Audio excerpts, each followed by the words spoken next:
نواسہ رسول حضرت امام حسین ابن علی کی ولادت اسلامی تاریخ کے مطابق 3 شعبان 4 ہجری اور انگریزی تاریخ کے مطابق 11 جنوری 626 عیسوی کو سعودی عربیہ کے شہر مدینہ منورہ میں ہوئی۔ حضرت امام حسین کے والد کا نام حضرت امام علی ابن ابی طالب اور آپ کی والدہ کا نام حضرت جناب سیدہ فاطمہ بنت محمد صلی اللہ علیہ وآلہ وسلم ہے۔ اس کے علاوہ حضرت امام حسین کے 4 صاحبزادے اور 2 صاحبزادیاں تھیں، جن میں سے آپ کے سب سے پہلے صاحبزادے کا نام علی ہے، جنہیں علی زین العابدین بھی کہا جاتا ہے۔ دوسرے صاحبزادے کا نام بھی علی ہے، جنہیں علی الاکبر بھی کہا جاتا ہے۔ تیسرے صاحبزادے کا نام بھی علی ہے، جنہیں علی الاصغر بھی کہا جاتا ہے۔ اور چوتھے صاحبزادے کا نام جعفر ہے، جنہیں جعفر ابن حسین بھی کہا جاتا ہے۔ اور آپ کی پاک و پاکیزہ صاحبزادیوں کے نام حضرت بی بی سیدہ سکینہ اور حضرت بی بی سیدہ فاطمہ الصغریٰ ہیں۔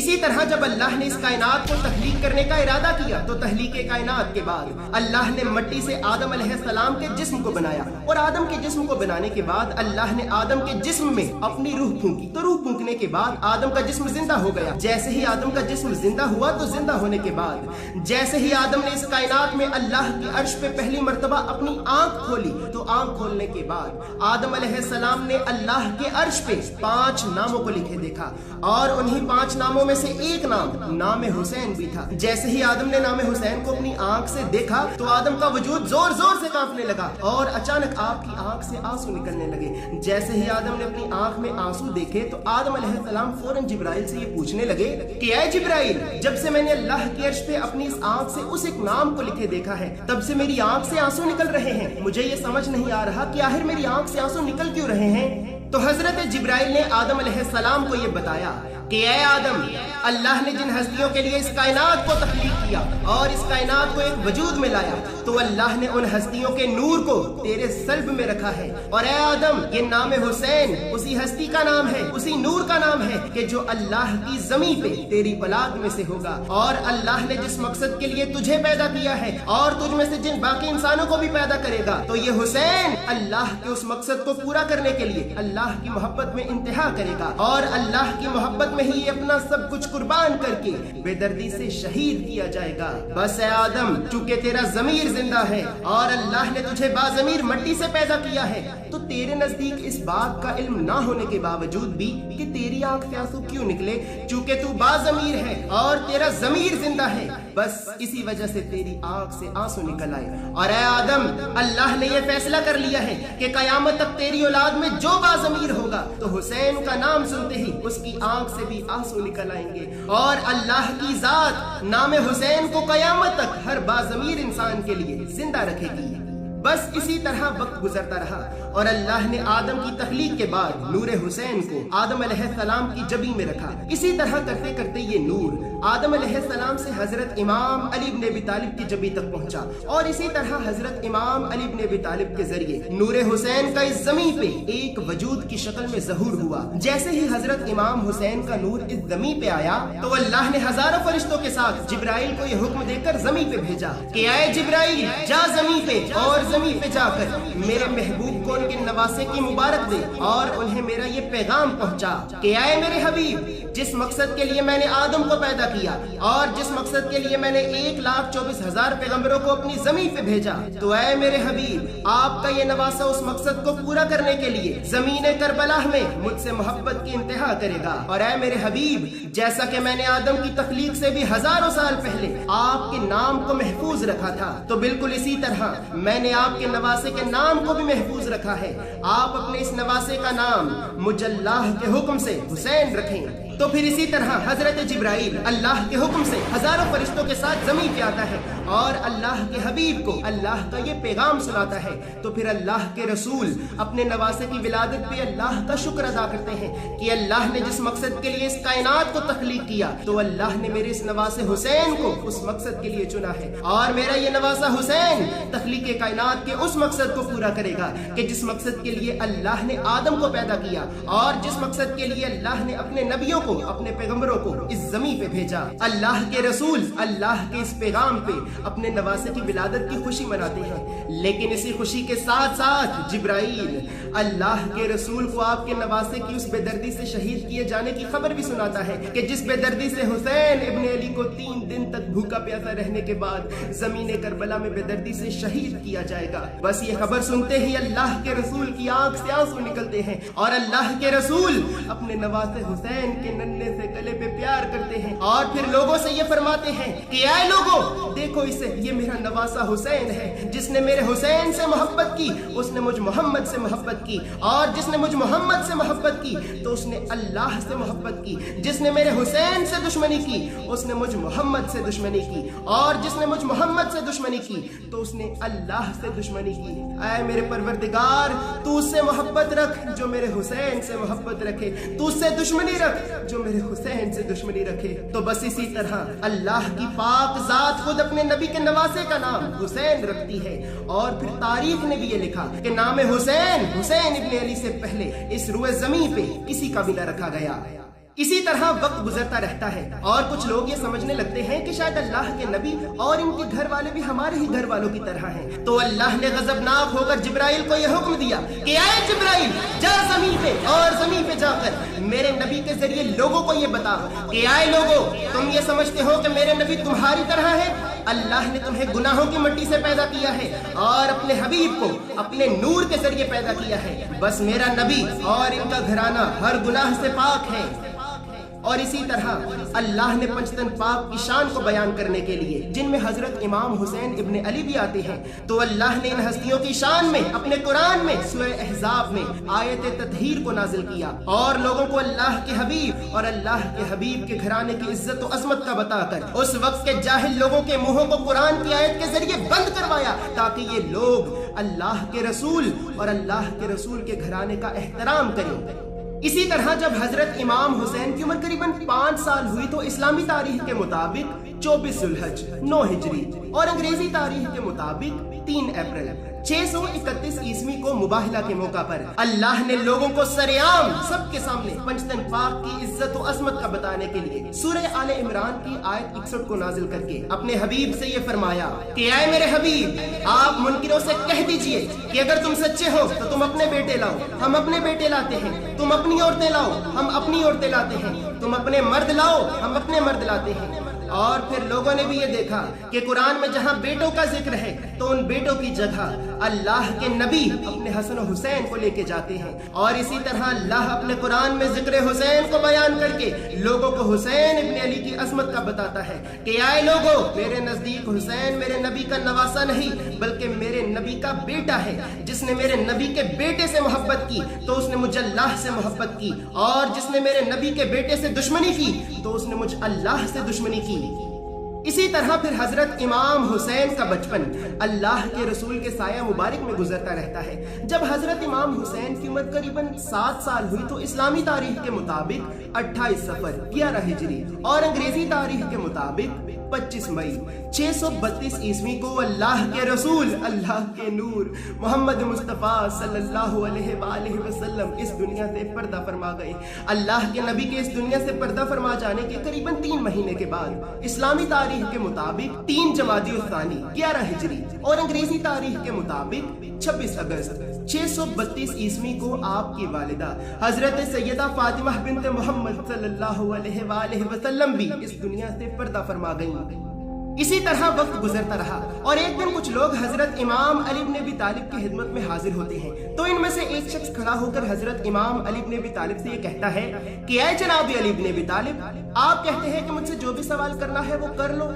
आप मुझे ये बताएं कि मेरे सर के बाल कितने हैं और मेरी दाढ़ी के बाल कितने हैं। तो हजरत इमाम अली इब्न अबी तालिब से फरमाते हैं कि ऐ शख्स, मुझे अल्लाह के नबी ने तेरे बारे में बताया था, तेरे सर के हर एक एक बाल के साथ एक एक फरिश्ता है जो तुझ पे लानत करता है, और तेरी दाढ़ी के हर एक एक बाल के साथ एक एक शैतान है जो तुझे गुमराह करता है। ऐ शख्स, मैं देख रहा हूँ कि तेरे बेटे के घर में एक बच्चा पैदा होगा जो मेरे हुसैन को ज़मीन करबला में बेदर्दी से शहीद करेगा।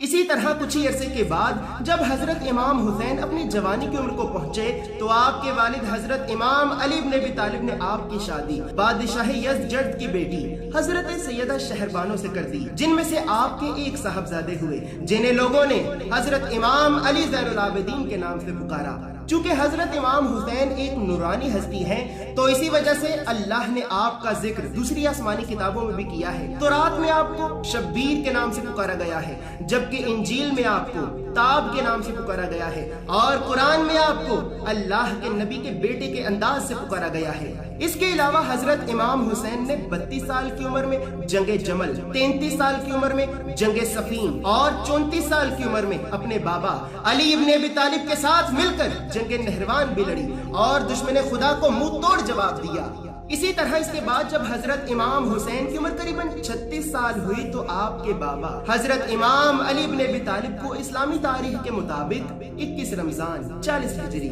اور انگریزی تاریخ کے مطابق 28 ستمبر 661 عیسوی کو مسجد کوفہ میں زہر آلود تلوار کے وار سے شہید کر دیا گیا۔ حضرت امام علی بن ابی طالب کے اس دنیا سے پردہ فرما جانے کے بعد وقت کے امام حضرت امام حسن ابن علی بنے، لیکن یزیدیوں نے حضرت امام علی کی شہادت کے 9 سال بعد حضرت امام حسن کو بھی زہر دے کر بے دردی سے شہید کروا دیا۔ حضرت امام حسن کی شہادت کے بعد آپ کے چھوٹے بھائی حضرت امام حسین اس دنیا میں بہت اکیلے و تنہا رہ گئے، اور اس وقت کے بہت بڑے بڑے لوگ جو کہ بہت بڑے دیندار بھی تھے تو وہ دیندار لوگ بھی دنیا کی عیش و عشرت اور دنیا کی لذتوں کو دیکھ کر گمراہی کے راستے پہ چلنے لگے۔ تو بس وقت کے امام نے یہ ارادہ کیا کہ وہ اپنی ساری زندگی اپنے نانا کی امت کی اصلاح کرنے میں لگا دیں گے، اور اسی طرح حضرت امام حسین اپنے نانا کی امت کی اصلاح کرنے لگے اور اللہ کے سچے دین کو پھیلانے لگے۔ ادھر ابھی حضرت امام حسین اپنے نانا کی امت کی اصلاح کر رہے تھے تو دوسری طرف لوگوں نے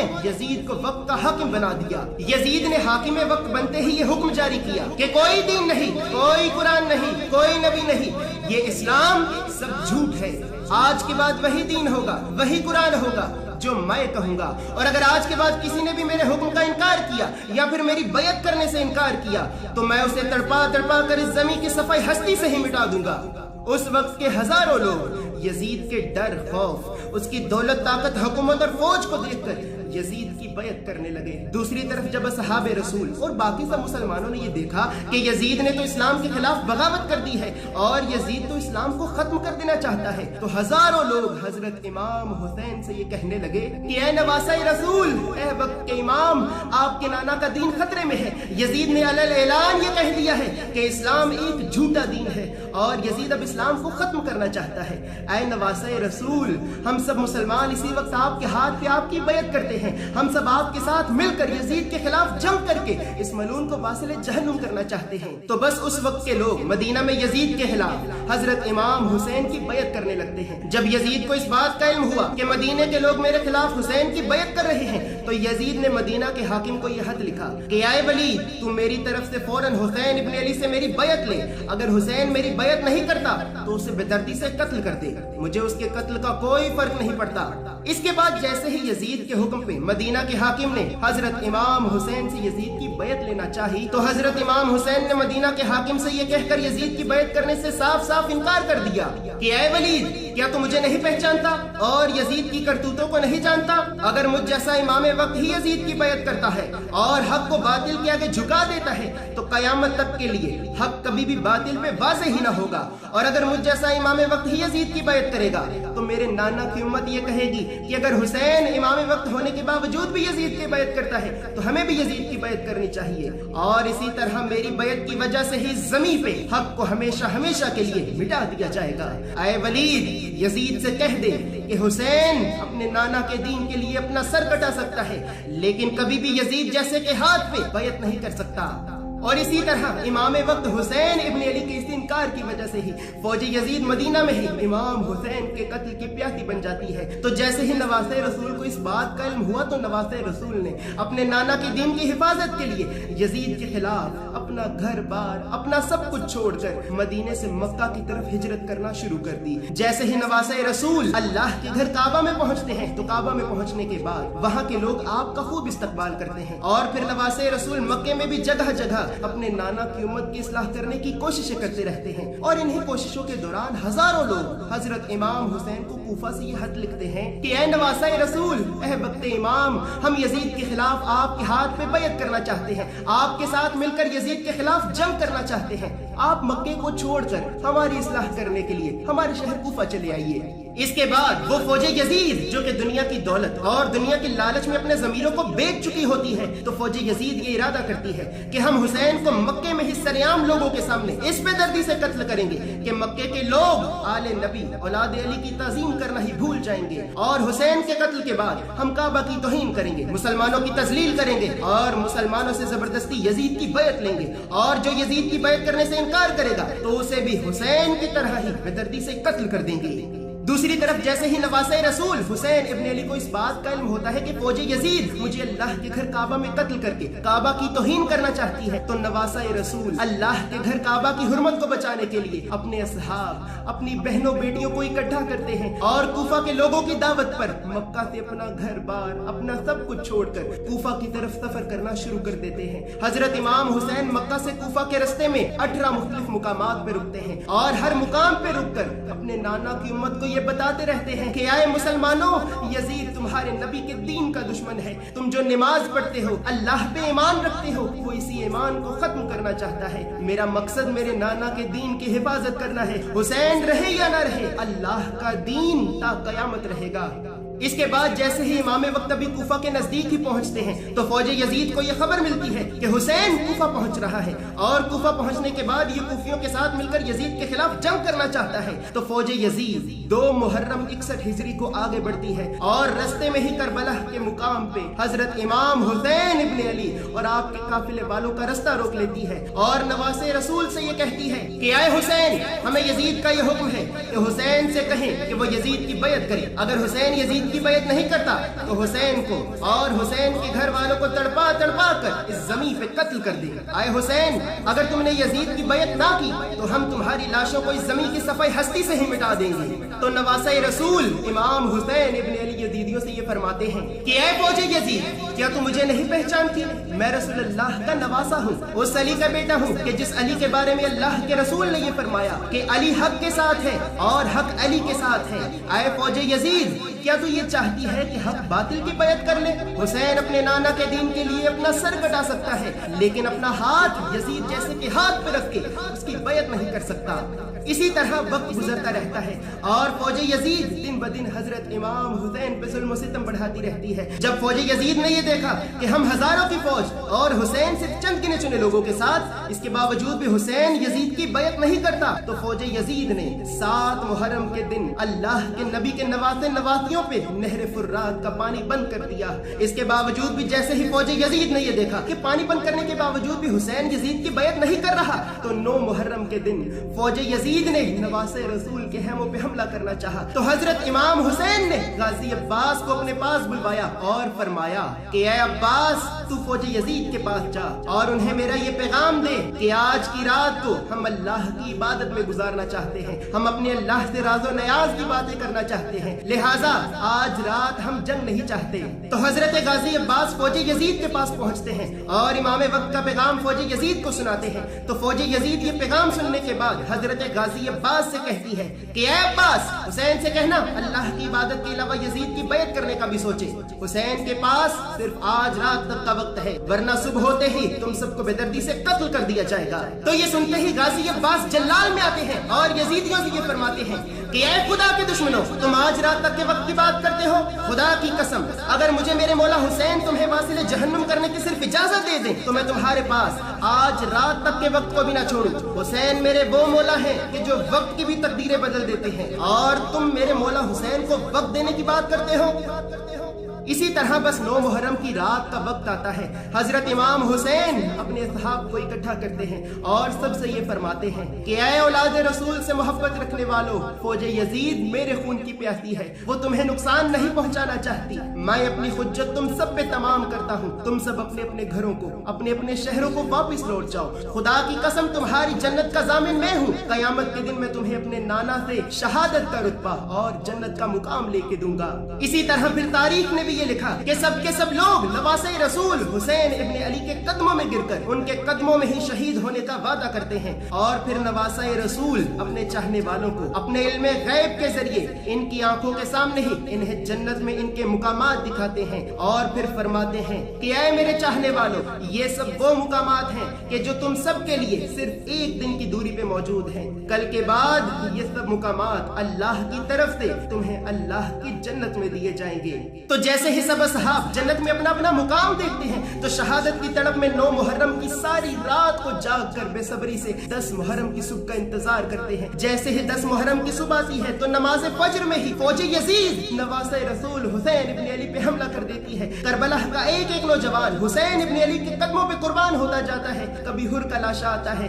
कभी अली अकबर का लाशा आता है, कभी अली असगर के गले पे तीर लगता है, तो कभी कासिम के टुकड़े मिलते हैं। नवासे रसूल सारा दिन कभी अपने जवान बेटे के टुकड़े उठाते हैं तो कभी अपने जवान भाई गाजी अब्बास के कटे बाजू। जब मैदान करबला में करबला का एक एक नौजवान इमाम पे कुर्बान हो जाता है तो नवासे रसूल अपने घर वालों को अपनी आखिरी वसीयत करते हैं और मैदान जंग में आकर फौज यजीद से ये कहते हैं कि ऐ मेरे नाना की उम्मत, क्या तुम मुझे नहीं पहचानते कि मैं कौन हूँ? मैं वो हूँ कि जो नमाज में रसूल अल्लाह के कंधों पर सवार होता था। मैं वो हूँ कि जिसके बारे में अल्लाह के रसूल ने ये फरमाया कि हुसैन मुझसे है और मैं हुसैन से हूँ। जिसने हुसैन से जंग की उसने मुझ मोहम्मद से जंग की, जिसने मुझ मोहम्मद से जंग की तो उसने अल्लाह से जंग की। आए मुसलमानों, क्या तुम उस यजीद का साथ दे रहे हो कि जो तुम्हारे ही दीन का दुश्मन है? आए लोगो, हुसैन अल्लाह के दीन का मुहाफिज है। हुसैन रहे या ना रहे, अल्लाह का दीन ता कयामत रहेगा। मैं इसके अलावा और कुछ नहीं चाहता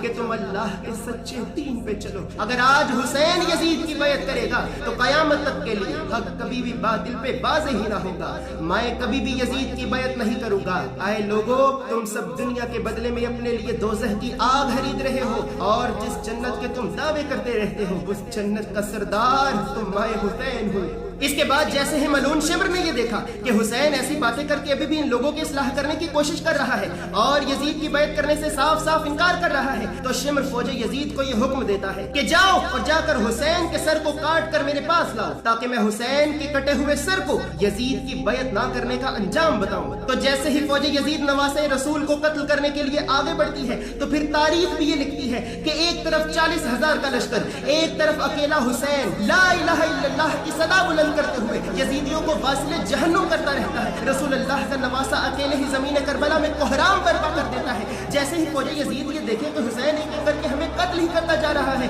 तो फौज यजीद के कुछ लश्कर वहां से भागने लगते हैं। जैसे ही शिमर अपने लश्करों को वहां से पीछे भागते देखता है तो जोर जोर से ये कहने लगता है कि आए लोगों, ये अली का बेटा है, अब्बास का भाई है, अगर इसे कत्ल करना चाहते हो तो दूर चले जाओ और दूर जाकर इस पर तीरों की बारिश करो। करबला की जमीन पे हर तरफ कोहराम बर्पा हो जाता है। अकेला हुसैन शेर की तरह हजारों का मुकाबला करता रहता है। फौज यजीद ये सब देखकर वहां से दूर भागने लगती है और दूर जाकर अकेले हुसैन पे हजारों तीरों की बारिश करने लगती है। फौज यजीद अकेले हुसैन पे इस कदर तीरों की बारिश करती है कि जैसे ही नवासे रसूल का जख्मी जिस्म घोड़े से नीचे गिरता है तो आपका जिस्म ना घोड़े की दी पे होता है और ना अल्लाह की जमीन पे। तारीख ये लिखती है कि जैसे ही नवासे रसूल घोड़े से नीचे आते हैं तो आपके जिस्म पे 113 तीरों के बार पोशीदा होते हैं। इमाम की मदद को ना कोई कूफे से आता है, ना शाम से आता है, ना मक्के से आता है और ना ही मदीने से आता है। बस गैब से एक आवाज आती है कि आए हुसैन, ऐ हुसैन, हमने तेरी अजीम कुर्बानी को कबूल किया।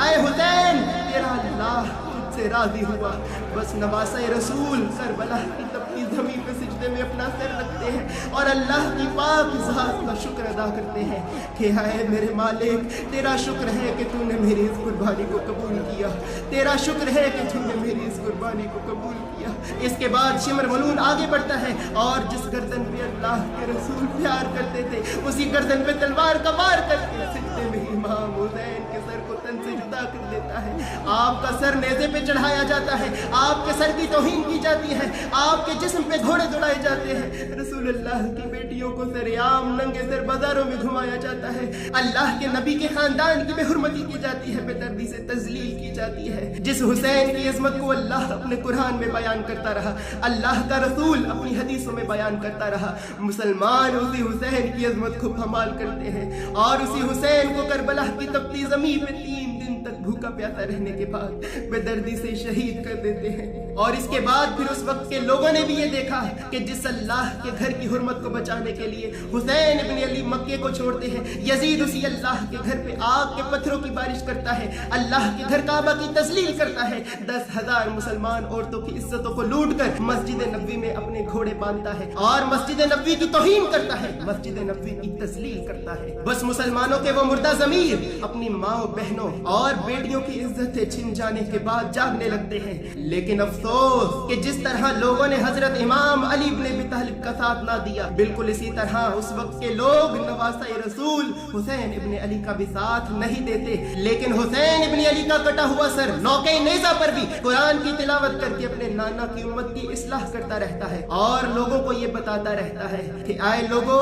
جس مقصد کے لیے آدم کو تخلیق کیا گیا، جس مقصد کے لیے اللہ نے 1,24,000 پیغمبروں کو اس زمین پہ بھیجا، میں نے اس لا الہ الا اللہ کے مقصد کو پورا کرنے کے لیے اپنا گھر بار، اپنا سب کچھ اللہ کے راستے میں قربان کر دیا ہے۔ آئے لوگوں، اللہ کے سچے دین پہ چلو، باطل جتنا بھی بڑا ہو ہمیشہ باطل کا مقابلہ کرو، کیونکہ ان قریب اللہ تمہیں وہ مقام عطا کرے گا کہ جس مقام کے لیے اللہ نے تمہیں اس زمین پہ بھیجا ہے۔ دوسری طرف جب شیطان میدان کربلا میں یہ سب دیکھتا ہے تو اللہ سے کہتا ہے کہ اے میرے مالک، اگر تو نے اس طرح کا آدم پیدا کرنا تھا تو مجھے پہلے بتا دیتا، میں کبھی بھی آدم کو سجدہ کرنے سے انکار ہی نہ کرتا۔ بس نواسۂ رسول حسین ابن علی اللہ کے دین حق کے لیے، لا الہ الا اللہ کے لیے اپنے شیرخوار بچوں سے لے کر اپنے جوان بیٹوں تک ان کی لاشوں کو اپنے ہاتھوں میں اٹھا کر اللہ کے راستے میں قربان کر کے قیامت تک کے انسانوں کے لیے یہ حق کی ایسی مثال قائم کر دیتے ہیں کہ جس مثال کی وجہ سے